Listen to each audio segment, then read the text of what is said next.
ನಮ್ಮ ಮನೆಯಲ್ಲಿ ದಿನವೂ ಮಿರುಗೋ ಚೈತ್ರವೇ, ಬೆಳದಿಂಗಳ ಈ ಪ್ರೀತಿ ಕರಗಲು ಸಾಧ್ಯವೇ?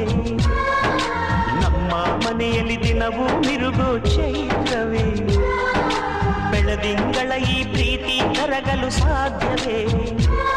ಹೆಜ್ಜೇನಿನ ಸಬಿಗೂಡಿದು ಇಲ್ಲಿ ಪ್ರೀತಿಯ ಪರಮಾನ, ಪ್ರೀತಿಯ ಯಜಮಾನ. ನಮ್ಮ ಮನೆಯಲ್ಲಿ ದಿನವೂ ಮಿರುಗೋ ಚೈತ್ರವೇ, ಬೆಳದಿಂಗಳ ಈ ಪ್ರೀತಿ ಕರಗಲು ಸಾಧ್ಯವೇ?